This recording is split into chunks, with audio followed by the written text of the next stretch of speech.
Hi, I am Roshan sign. आज हम बात करेंगे एंशिएंट एस्ट्रोनॉट्स के रहस्य के सिद्धांत के बारे में। क्या वे सच में धरती के निवासी थे या किसी और ग्रह से आए थे?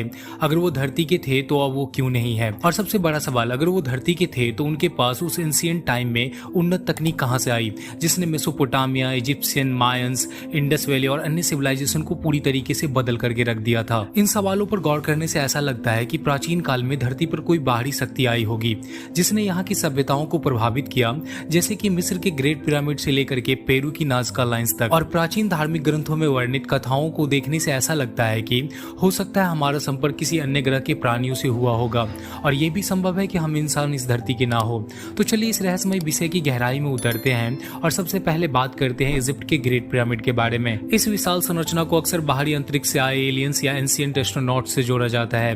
प्राचीन समय में बिना आधुनिक तकनीक के इन भारी पत्थरों को कैसे उठाया गया, जिसमें से हर एक का वजन 2.5 टन से लेकर के 15 टन के बीच हो सकता है, जो उसके साइज पर निर्भर करती है। और पिरामिड के अंदर कई स्पेशल जग हो और बेस में लगाए गए कई पत्थरों का वजन तो 50 टन से लेकर के 80 टन के बीच है। और तो और इसे इतनी सटीकता से इतनी ऊंचाई पर कैसे रखा गया और बिना किसी आधुनिक चीजों की मदद से इन पत्थरों को इन रेगिस्तानी इलाकों में कैसे लाया गया। और वहीं पिरामिड के गणितीय अनुपात पर ध्यान दो तो यह और भी अद्भुत है। उदाहरण के लिए पिरामिड की ऊंचाई को इसके बेस से डिवाइड करने पर जो मान प्राप्त होता है वो लगभग π/2 के बराबर आता है, जो यह दर्शाता है कि प्राचीन सभ्यताओं के पास ज्योमेट्री और गणित का गहरा ज्ञान था। हाँ, मैं ये मानता हूँ कि आर्किमिडीज ने पाई की वैल्यू की खोज की, बट इजिप्शियन इसे मैथमेटिकल टर्म में बदले बिना इसका यूज कैसे किया?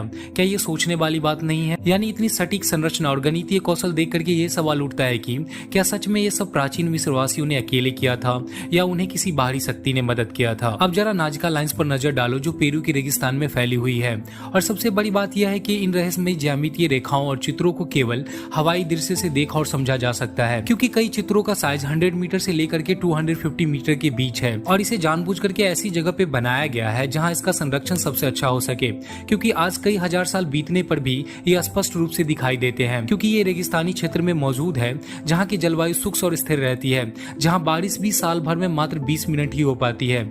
अब जरा सोचो, हजारों साल पहले बिना किसी हवाई उपकरण के इन्हें इतनी सटीकता से कैसे बनाया गया? क्या उन्हें इस बात की नॉलेज थी कि यहाँ हजारों साल बाद भी कोई जलवायु परिवर्तन नहीं होगा? यह सब बात सोचने पर मजबूर करता है कि शायद उस समय कोई तो था जो आकाश से इन संरचनाओं को निर्देशित कर इतनी सटीकता से एक उचित स्थान पर बनाने में मदद किया, जिसे आज तक हम समझ भी नहीं पाए हैं कि ये यहाँ क्यों है और इसका मतलब क्या है। और प्राचीन संरचनाओं की बात हो रही हो तो हम तिबुनाका एंड पुमा पुंकू को कैसे भूल सकते हैं जो बोलबिया में है। और अब जब यहाँ पर पड़े इन स्टोन्स की गई कटिंग्स को देखोगे तो आप हैरान हो जाओगे कि क्या सच में आज से कई हजार साल पहले ऐसी सभ्यता थी जो आज की तरह पत्थरों को तराशने में सक्षम थी।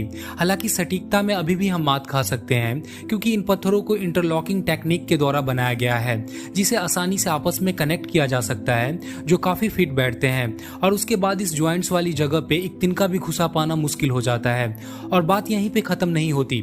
यहाँ पर जितने भी पत्थर पड़े हैं वो यहाँ से 80 किलोमीटर दूर से लाए गए थे और कुछ का साइज तो कई टन्स में है। जैसे आप गेट ऑफ द सन में यूज किए गए पत्थर को देखो, ये लगभग 10 टन वजनी है, जिसे एक पत्थर के टुकड़े से तराश करके बनाया गया है। इसके साथ ही यहाँ पर सैंडस्टोन का भी इस्तेमाल किया गया है, जिसमें से कुछ का वजन 131 टन के आसपास होने का अनुमान है, जो 20 किलोमीटर दूर से लाए गए थे। अब जरा सोचो, इतने भारी भरकम पत्थरों को कैसे लाया गया होगा, जबकि उस समय आज की तरह कोई साधन भी नहीं था। और किस तकनीक से इसे इतना स्मूथ काटा गया होगा? क्या आपको अभी भी लगता है कि इंसानों ने किया? मैं तो इसका आंसर ना में दूंगा, क्योंकि जिस तरीके की कटिंग इस पे की गई है ऐसी तकनीक बस आज की दुनिया में मौजूद है। तो क्या ये सोचने वाली बात नहीं है कि ये उस टाइम पे कैसे आया? अब इन सब को तो छोड़ दो, जब मैं अजंता और एलोरा की गुफाओं की तरफ देखता हूँ, खास करके कैलाश टेम्पल को, जिसे एक ही चट्टान से ऊपर से नीचे की तरफ काट करके बनाया गया है और लगभग 4 लाख टन पत्थरों को काट करके यहाँ से निकाला गया है, जिसमें एक भी गलती किए बिना पूरा का पूरा मंदिर बनाया गया, जिसमें गर्भगृह मंडप के साथ भगवान शिव की प्रतिमा यानी शिवलिंग, नंदी और गजरथ यानी प्रवेश द्वार पर बना एक मूर्ति, जिसमें हाथियों को कैलाश पर्वत उठाते दिखाया गया है। और इसकी दीवारों और खंभों पर इतनी जटिल और अद्भुत नक्काशी की है कि मैं क्या बताऊं। हालांकि इसके बारे में कहा जाता है ये भारतीय कारीगरों द्वारा बनाया गया है, जो कि सच भी है, बट मैं ये सोचता हूँ इस लेवल का ज्ञान हम इंडियंस को उस प्राचीन समय में आया कहाँ से? और तो और हमने अपने इतिहास में ऐसी ऐसी चीजें की हैं जिसके सामने ये टेम्पल भी कुछ नहीं, जैसे हमारे वेद और ग्रंथ जिसके सामने पूरी दुनिया नतमस्तक है। अब जरा सोचो, क्या यह अद्वितीय ज्ञान और तकनीक किसी बाहरी स्रोत से प्रेरित हो सकती है, या यह हमारा अपना आंतरिक विज्ञान और आध्यात्मिक ज्ञान है जिसकी शुरुआत हमारे ऋषि मुनि ने की, जो शायद इन अद्भुत संरचनाओं को जन्म देती है। और इस बात को लेकर के मैं ये नहीं कह पा रहा कि इसे किसी दूसरी दुनिया के लोगों ने बनाया होगा, जिसकी वजह हमारे गुरुओं का दिया हुआ ज्ञान है।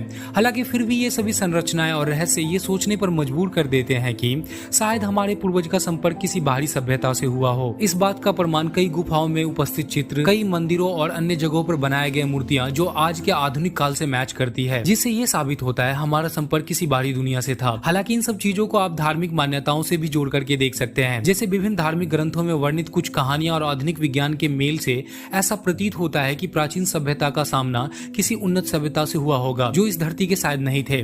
जैसे रामायण में पुष्पक विमान का संदर्भ, महाभारत में ब्रह्मास्त्र का संदर्भ जिसमें असीम शक्तियां थी, और ब्रह्मास्त्र के बारे में कहा जाता है कि इसके उपयोग से पूरी सभ्यता को नष्ट किया जा सकता था, जैसा कि आज के टाइम पे परमाणु हथियार है।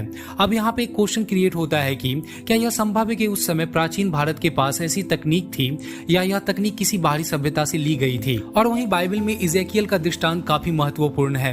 उन्होंने एक उड़ने वाली वस्तु को देखा जिसे वे स्वर्ग की गाड़ी कहते हैं, जिसके चारों ओर चक्र थे और यह एक प्रकार की उड़न तस्तरी की तरह दिखाई देती थी। कुछ आधुनिक विद्वान इस विवरण को एक यूएफओ के रूप में समझते हैं, यानी बाइबल की यह घटना यूएफओ विद्वान के लिए एक महत्वपूर्ण प्रमाण के रूप में देखी जाती है कि प्राचीन समय में मानव सभ्यता का संपर्क बाहरी दुनिया से तो था। और सुमेरियन सभ्यता जो कि प्राचीन मेसोपोटामिया में विकसित हुई, वहाँ के लोग अनुनाकी नाम के देवता को पूजा करते थे। अनुनाकी को आकाश से धरती पर उतरने वाले देवता के रूप में देखा जाता है।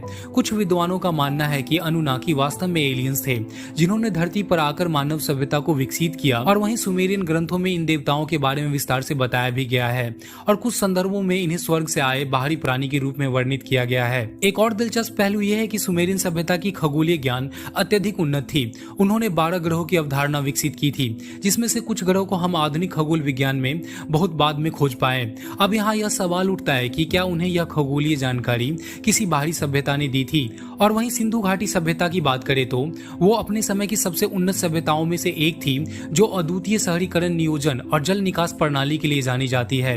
उनके शहरों में पाए गए उन्नत और जटिल वास्तुकला के नमूने यह सोचने पर मजबूर करते हैं कि क्या वे उस समय की मानवीय क्षमताओं से परे थे। कुछ विद्वानों का मानना है कि इस तकनीक को बाहरी प्राणियों की मदद से विकसित किया गया हो सकता है। वहाँ पे मौजूद कई अवशेष और चित्रलिपियों में ऐसी आकृति पाई गई है जो एलियन जैसी दिखती है।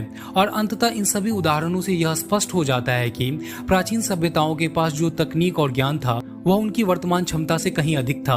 चाहे वो भारत के धार्मिक ग्रंथ हो, सुमेरियन देवता अनुनाकी हो, या मिस्र के पिरामिड, इन सब में हमें कुछ ऐसा मिलता है जो यह संकेत देता है कि धरती पर कभी बाहरी प्राणियों का आगमन हुआ होगा। इन घटनाओं को पूरी तरह खारिज करना बहुत मुश्किल है। और अंत तक देखने के लिए धन्यवाद।